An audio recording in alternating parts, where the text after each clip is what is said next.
with another breastfeeding tips video for you. I'm gonna chat with you guys today about being a working mom and pumping and some advice that I have for those of you who are going back to work when your little ones are still nursing. So just a little background on my breastfeeding journey. I went back to work in a brick and mortar school when my son was 3 months old. Fortunately, I could have him with me at least one day a week because our school did have an on-site daycare, which was awesome. So I was able to nurse him when I was at school sometimes, but I did have to pump and have him in off-site daycare on some days. I wanted to give you guys some tips on how to have a successful combo nursing and pumping journey, and just some tips to make pumping while you're at work a little bit easier, and just kind of what I learned from experience basically. So the first tip that I have is to pump as often as your little one would feed. And so when I first went back to work, Harrison was feeding still probably like every 2 to 3 hours when I was home.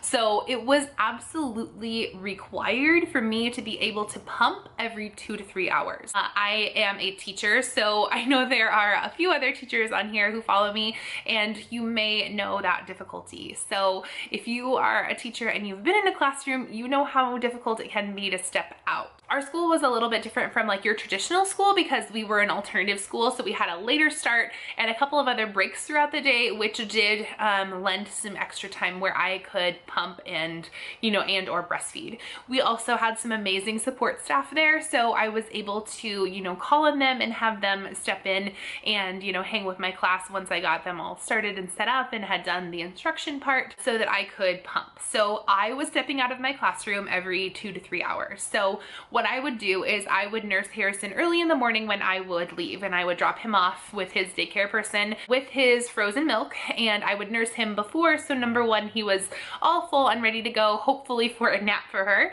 and then just so I would feel, you know, that little bond with him in the morning, and then just to kind of make my body feel a little bit better, I guess. I don't know.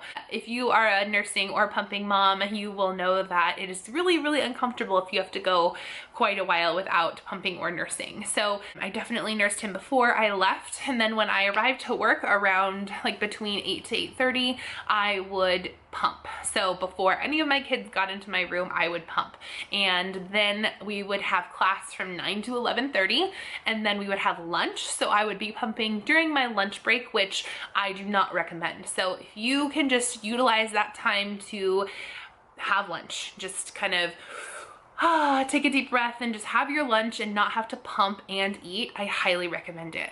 So by law, your workplace is required to give you those pump breaks, so you shouldn't have to use your lunchtime. If there's any way that you can get around pumping during your lunchtime, I would highly recommend it. It's the one time during your day where you get to sit and just be for a minute, and I, as a working mom, really needed that, especially working with students. I just needed that time to be able to just breathe. I did do that, but I wouldn't recommend it. So if there's another time where you can step out and pump, I would recommend it. Then I would teach again from 11:30 to 2:45. That was my longest stretch. And then from 2:45 to 4 o'clock, I would have no students, so I would pump again. So I was pumping 3 times while I was at work, which was not crazy, but it was a lot. So I would definitely recommend pumping as often as your kiddo feeds. Number one, to keep your milk supply up, and number two, just to kind of stock your freezer if that is something that you're interested in doing. You can use breast milk for a variety of things, and if you guys are interested in knowing some of the things that I use breast milk for that are not nutrition and feeding my kiddo,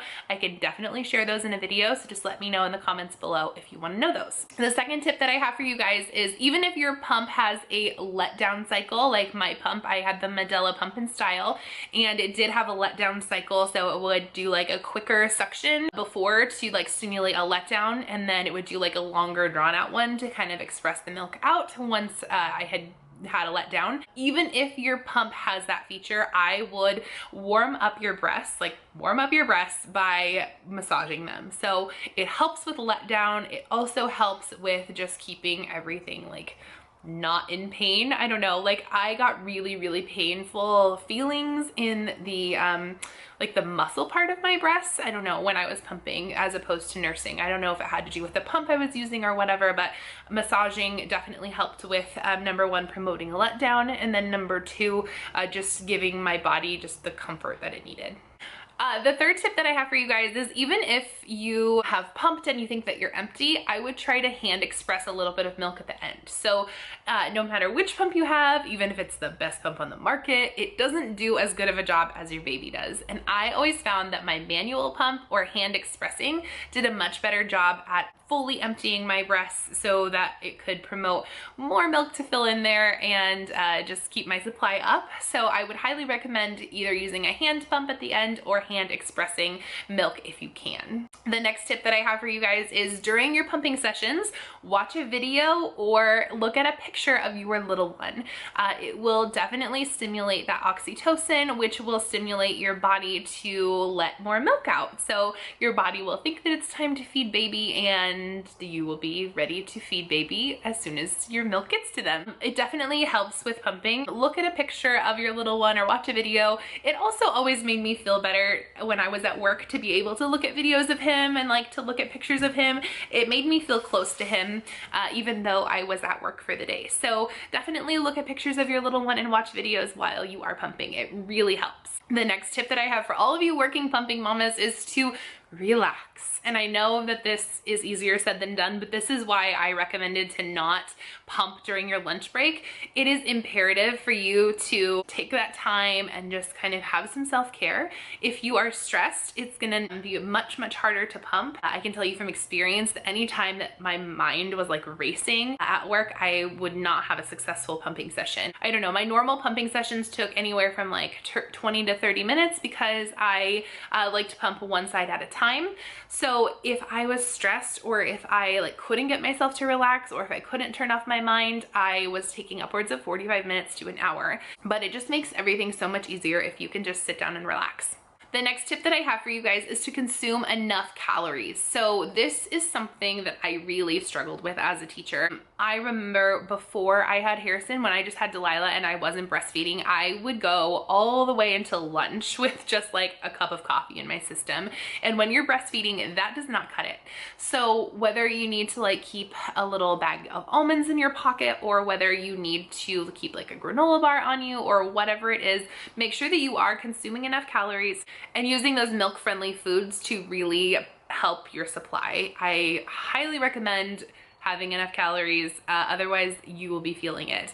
I knew when I didn't have enough calories, or water especially, that my milk supply would dip and I would just have this like foggy brain, like I wasn't thinking as clearly as I had been before.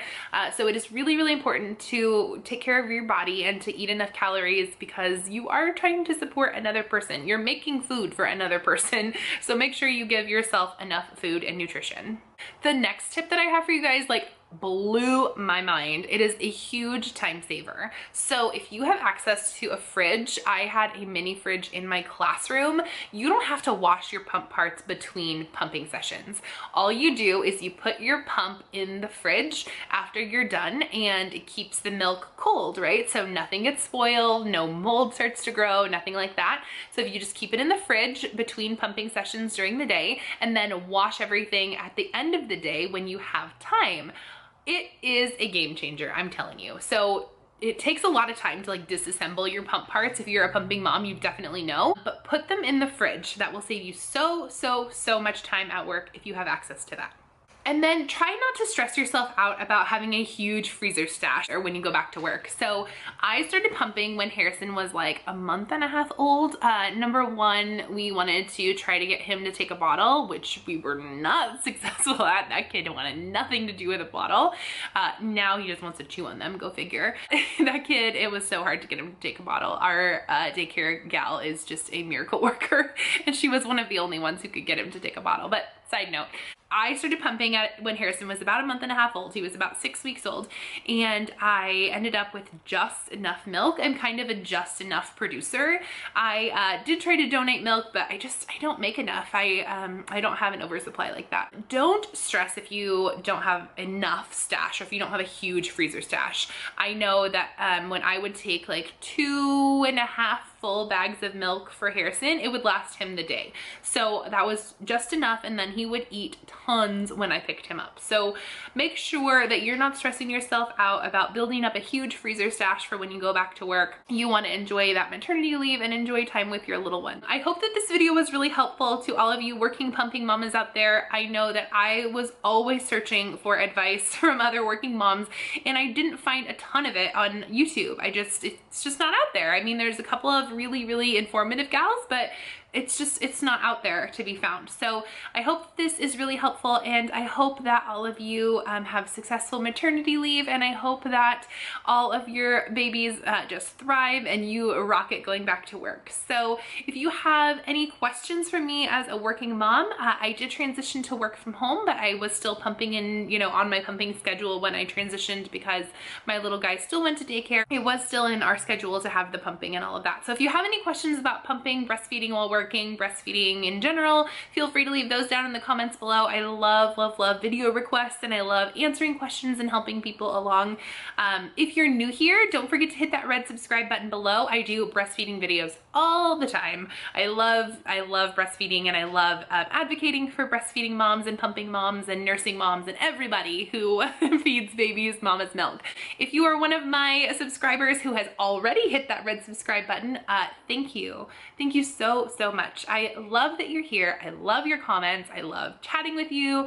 I've actually had a few people reach out to me on my Facebook page, on my Instagram, and on my Twitter, and we are able to connect there as well.